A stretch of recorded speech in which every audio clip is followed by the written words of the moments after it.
Hola mis amados hermanos, Dios les bendiga, bienvenidos a un devocional más de la Primera Iglesia Bautista de León, Guanajuato. Hoy quiero compartir con ustedes la continuación del capítulo 13.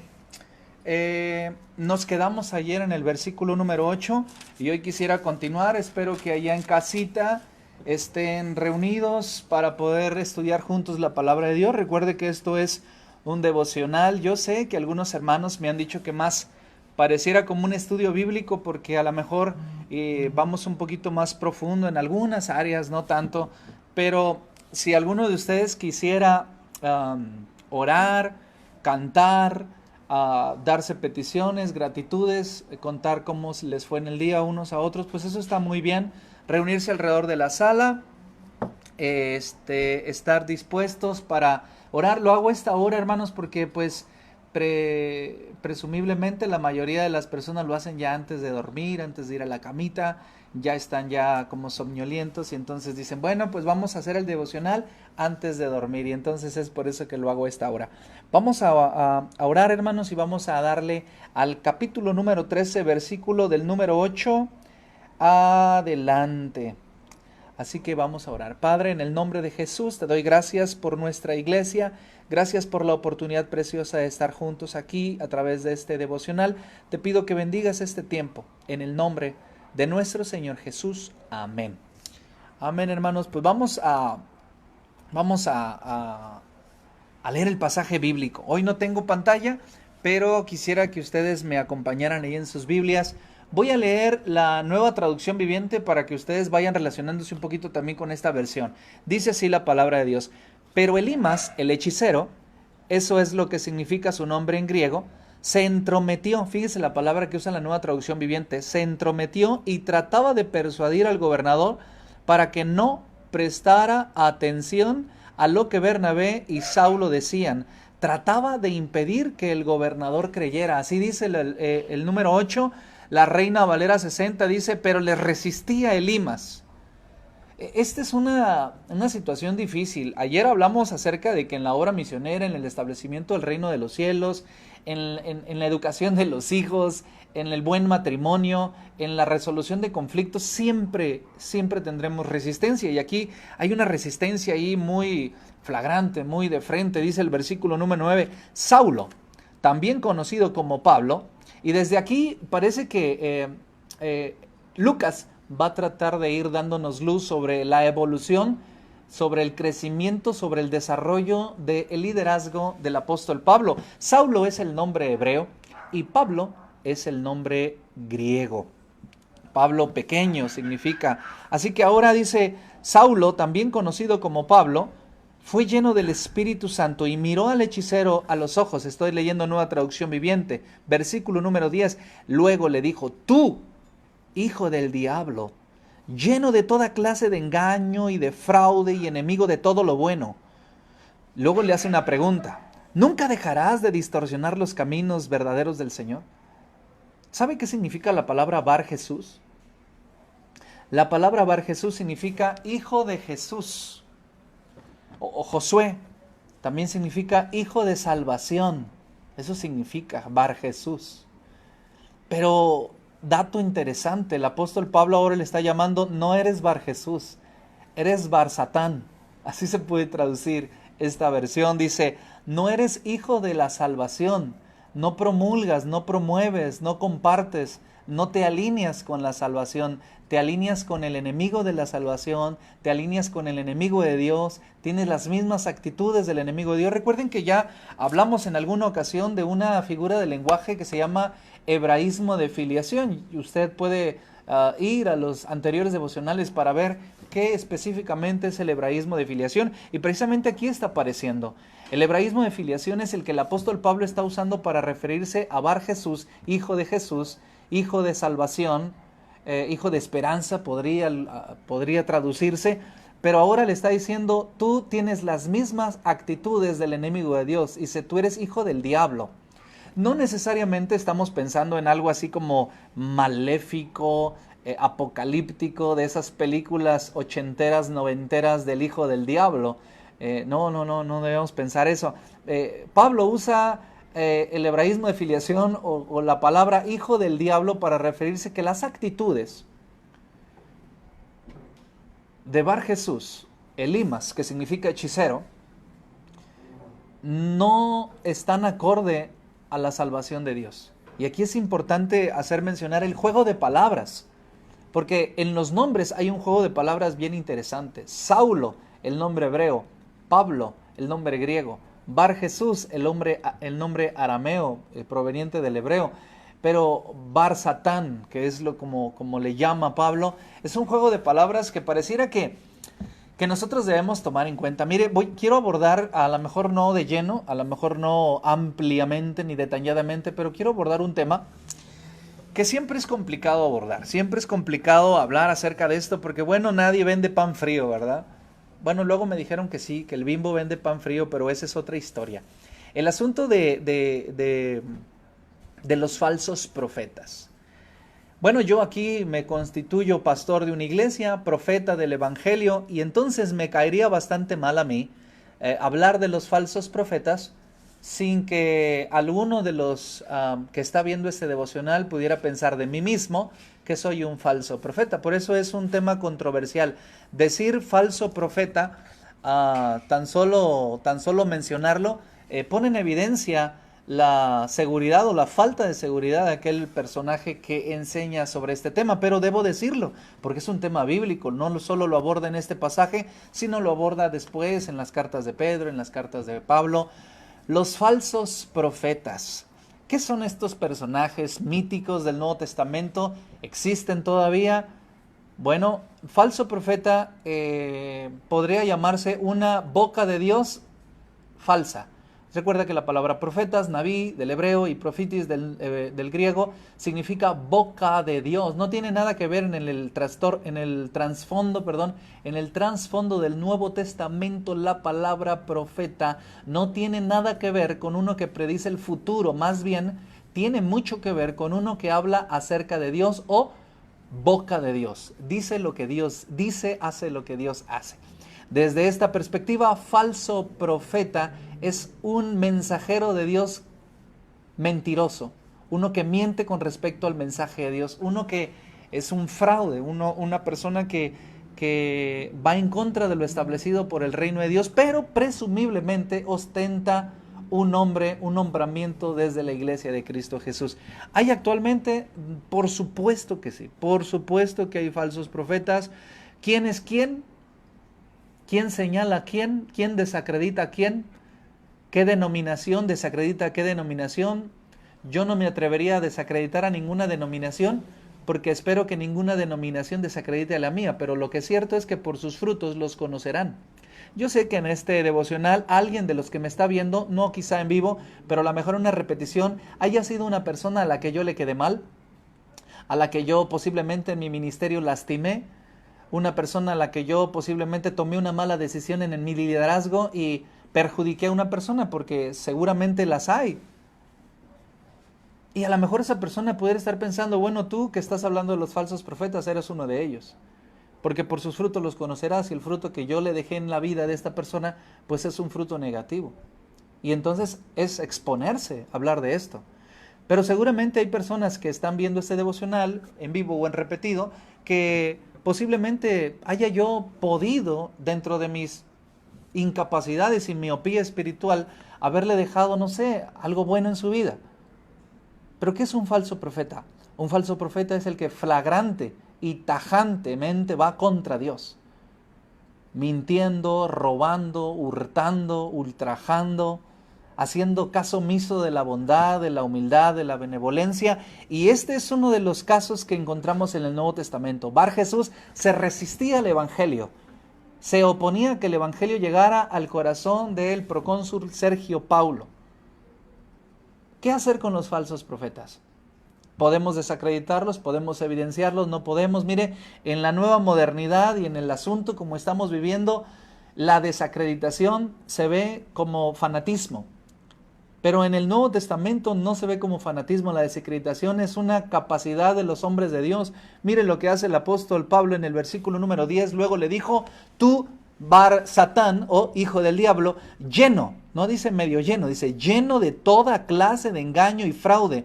Dice el versículo 10 en Nueva Traducción Viviente, enemigo de todo lo bueno. Y luego hace una pregunta, nunca dejarás de distorsionar, o sea que ya lo había hecho antes, de distorsionar los caminos verdaderos del Señor. Le voy a leer el versículo 10 en la Reina Valera 1960 para que usted vea cómo lo dice en esta versión. Dice, oh, lleno de todo engaño y de toda maldad, hijo del diablo, enemigo de toda justicia, ¿no cesarás de trastornar los caminos rectos del Señor? Es decir, ¿hasta cuándo te vas a cansar? ¿No te fastidias de hacer lo malo y de estorbar al reino de Dios? Eso es lo que le está diciendo. Ahora pues, he aquí la mano del Señor está contra ti y serás ciego. Fíjate lo que dice, con qué postura, con qué temple, con qué cadencia, con qué peso específico el apóstol Pablo pronuncia una maldición. Dice, pues ahora he aquí la mano del Señor está contra ti. No mi criterio, no mi perspectiva, no me caes mal a mí, sino fíjate cómo lo transporta. Casi puedo decir, yo contra ti yo no tengo nada. Pero hay algo que tú debes entender, la mano del Señor está contra ti.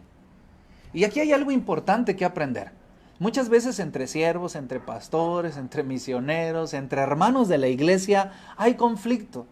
De una manera general, podemos pensar que podemos entrar en disyuntivas, en conflicto, pero a mí me gusta mucho lo que Pablo está haciendo. Yo no tengo problemas contra ti, pero la mano del Señor está contra ti. Y ahora quedarás ciego. Fíjate lo que dice aquí. Ahora pues, he aquí la mano del Señor está contra ti. Y aquí hay que hacer una anotación muy específica. ¿Era el Señor el que estaba acreditando a Pablo para ir en contra de Bar Jesús? No era los anhelos, no era la perspectiva, no era la idiosincrasia, no era la opinión de Pablo la que está siendo expresada. Bar Jesús estaba oponiendo al Evangelio. Bar Jesús estaba yendo en contra del reino de Dios, oponiéndose a que Sergio Paulo escuchara la palabra de Dios. Y entonces Pablo toma una firme decisión de establecer un límite y decirle, y serás ciego, y no verás el sol por algún tiempo. E inmediatamente cayeron sobre él obscuridad y tinieblas, y andando al derredor, buscaba quien le condujese de la mano. ¿Qué está pasando? No tan solo estamos viendo cómo Pablo sentencia la actitud, la forma en que este hombre está actuando, sino que además Dios está respaldando la palabra de Pablo. Y aquí hay algo interesante, mis amados hermanos. Yo no creo, todavía no llego al convencimiento, yo no creo que mi boca tenga poder. Yo no creo eso. Yo creo que el poder está en Dios. Yo no creo en la declaración profética. Yo creo que el poder está en Dios, pero cuando Dios respalda la palabra de un hombre, es imposible ir en contra de la palabra de Dios. El apóstol Pablo dice, será ciego. Pregunta, ¿cómo supo Pablo que Bar Jesús quedaría ciego en aquel momento? ¿Por qué ciego y no mudo? ¿Por qué ciego y no cojo? ¿Por qué ciego y no caer como cayó Ananías y Zafira muertos? ¿Por qué eso? ¿Por qué él? Ese es el discernimiento espiritual del apóstol Pablo. El apóstol Pablo recibe la revelación de Dios por parte del Espíritu Santo acerca de la moralidad, de las intenciones, de lo que estaba cavilando Bar Jesús. Y dentro del mismo mensaje, el Espíritu Santo de Dios le revela a Pablo la sentencia. Quedarás ciego y no volverás a ver el sol por un tiempo. Y aquí podemos ver cómo Dios respalda la palabra del siervo de Dios que está alineado con él. Cómo Dios respalda la palabra del siervo de Dios, de la mujer de Dios, de los jóvenes de Dios que están alineados con él. Ahora, es importante pensar, hermanos. ¿Dios respaldó todas las palabras de Pablo? Recuerde aquel pasaje que dice, 3 veces he orado al Señor y las 3 veces me ha dicho, bástate mi gracia porque mi poder en tu debilidad se perfecciona. Y ahí veo una oración no respaldada, una palabra no respaldada. Es decir, Dios tiene una voluntad por encima de mi voluntad y de mi criterio y de mi preferencia y de mi opinión. Pero cuando mi opinión, mi preferencia, mi criterio, mi perspectiva es la misma de Dios, mis palabras se alinean a sus palabras y las sentencias se alinean a las sentencias, y entonces tiene sentido aquella palabra del Nuevo Testamento que dice: lo que ates en la tierra será atado y lo que ates en el cielo será atado. Muchas veces ese tipo de textos los tomamos para decir, perdóneme, barbaridad y media contra medio mundo o bendición y media contra medio mundo, y lamentablemente ni la bendición ni la maldición que proferimos contra medio mundo sucede. ¿Por qué? Simple y sencillamente porque la maldición o la bendición que proferimos, según sea el caso, no estaba sustentada con la alineación de la voluntad de Dios. Entonces, ¿tiene poder mi boca o tiene poder Dios? ¿Tiene poder mi opinión, mi voluntad, mi criterio? ¿O cuando mi criterio, mi voluntad y mi opinión se alinean a la voluntad de Dios, entonces es cuando suceden las cosas? Cuando oro por la persona, cuando doy el consejo a la persona, cuando... voy a usar la palabra, aunque todavía falta mucha explicación, aunque yo bendigo a la persona porque Dios la está bendiciendo. Yo no puedo bendecir a alguien por aparte de Dios, ni puedo maldecir a alguien por aparte de Dios. La bendición o la maldición que un creyente puede proferir debe estar respaldada por la bendición o la maldición de Dios, y en este caso una maldición. Es decir, Bar Jesús está sufriendo las consecuencias de ir contra Dios. ¿Y los falsos profetas, pastor, de los que me estaba hablando? Pues definitivamente los mensajes y las palabras de los falsos profetas no tienen un respaldo de Dios. El Antiguo Testamento dice que hay de aquel falso profeta que diga que sucederán cosas de parte de Dios y no sucedan. Es importante nosotros entonces pensar dos cosas. Número uno, los falsos profetas son personas que van contra Dios y contra el establecimiento de su reino. ¿Es fácil detectarlas? No. Y tampoco creo que deberíamos ser policías de falsos profetas o justicieros de falsos profetas, yendo por allí tratando de calificar quién es y quién no es. Más bien creo que debemos ser nosotros bocas de Dios, personas que bendicen en el nombre del Señor. Escuche, bendicen en el nombre del Señor, para que el Señor bendiga. Por eso nuestro saludo cristiano es: Dios te bendiga. Yo no puedo bendecirte ni tampoco puedo maldecirte. Y yo sé que van a ir a pasajes del Antiguo Testamento donde el patriarca bendecía a sus hijos, pero escúcheme una vez más. ¿Qué poder místico, mágico, mítico, maravilloso podemos tener los hombres, seres humanos, límites en cuerpo, alma y espíritu, para poder hacer descender del cielo las bendiciones para otro hombre, sino solamente las que desata Dios, conforme a su voluntad, alineada, nuestra voluntad alineada con su voluntad? Ninguna. Y aquí hay algo interesante: un falso profeta que se oponía a Dios y un profeta de Dios que reprende al falso profeta. Y el desenlace de toda esta historia, ¿cuál es, pastor? Mira el versículo 12. Entonces el procónsul, viendo lo que había sucedido, ¿qué dice la palabra? Creyó. ¿Cómo lo dice la Nueva Traducción Viviente? Cuando el gobernador vio lo que había sucedido, se convirtió, pues quedó asombrado de la enseñanza acerca del Señor. Recuerde, una vez más, ya lo mencioné, pero es importante regresarnos un poquito. Milagros, sanidades, prodigios fueron dados mucho en el Nuevo Testamento, porque el Evangelio debía ser acreditado. El Evangelio debía ser acreditado, patentado, certificado en palabra y en obra por parte de los predicadores, de los profetas, de los cristianos del primer siglo. Así que la acción del apóstol Pablo sirvió para tres cosas. Número uno, evidenciar un falso profeta. Número dos, ponerle límite a la maldad. Es cuando mis amados hermanos dicen: atamos al hombre fuerte. Así es la expresión. Basado en aquel pasaje que Jesús dice: ¿quién no primero va y ata al hombre fuerte? Y una vez atado, entonces.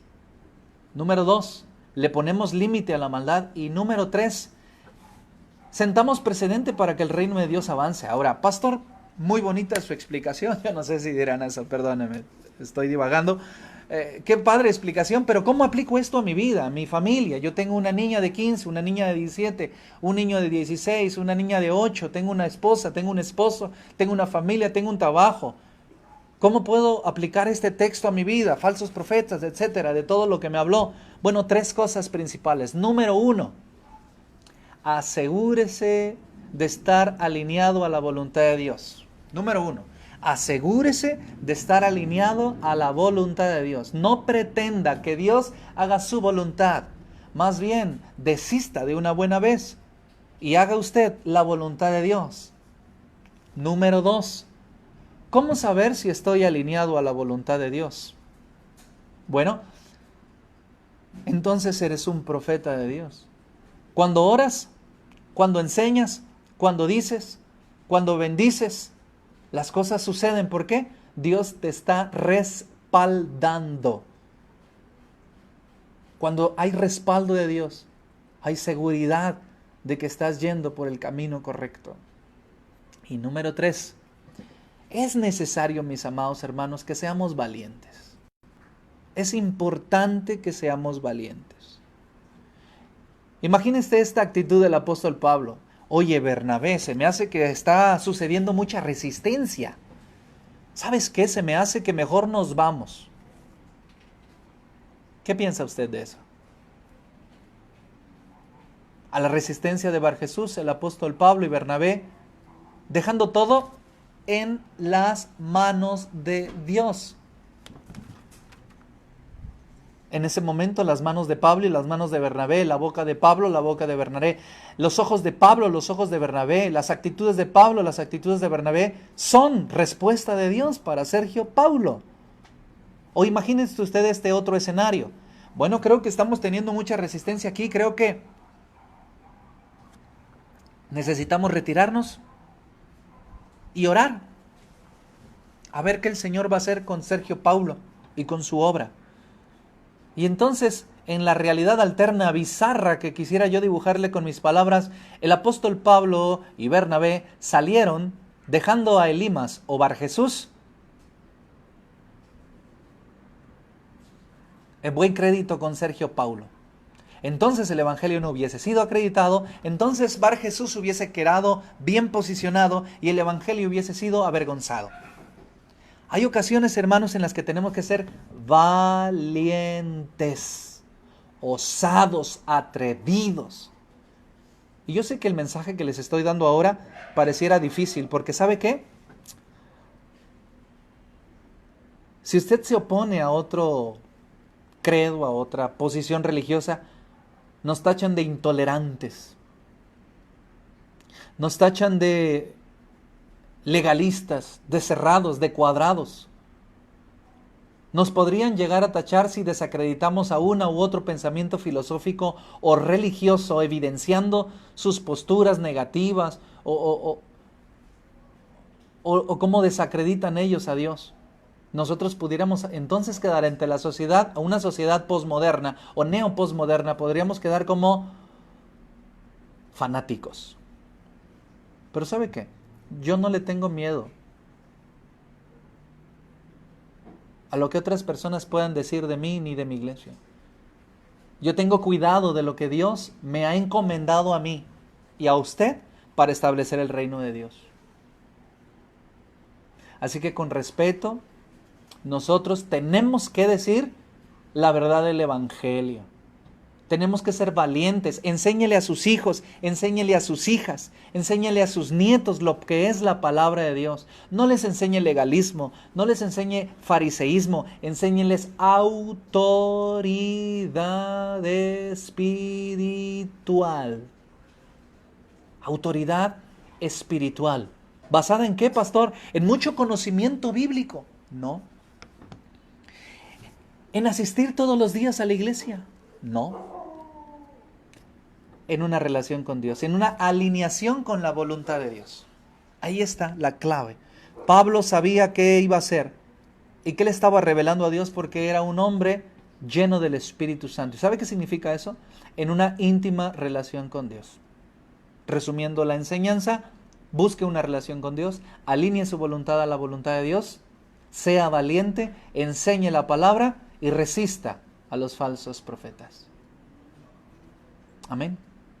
Así que haga obra de evangelista, reúna a los suyos y sea usted pastor de los suyos. Permítame ser su pastor y ayudemos a nuestros jóvenes a encontrar respuestas en el Evangelio de Cristo Jesús. ¿Hay Bar Jesús por allí, pastor? Sí, hay Bar Jesús. Se llaman Bar Jesús, pero son Bar Satán. Pero el problema no son ellos, el problema somos nosotros. Termino este devocional con este pensamiento que no es mío, en algún libro bonito lo leí y quiero repetírselos antes de terminar. El mundo es peligroso, pero no por la gente mala que hace la maldad, sino por la gente buena que se sienta en la banqueta de la desesperanza a ver pasar el tiempo. Oramos. Padre, en el nombre de Jesús te doy gracias por la oportunidad preciosa de estar con mis hermanos. Te ruego, Dios, que bendigas a nuestra iglesia y que nos des valor, seguridad, esperanza. En el nombre de Jesús. Amén. Que el Señor les bendiga, hermanos. Cuídense mucho. Adiós. Voy a apagarle porque se me durmió mi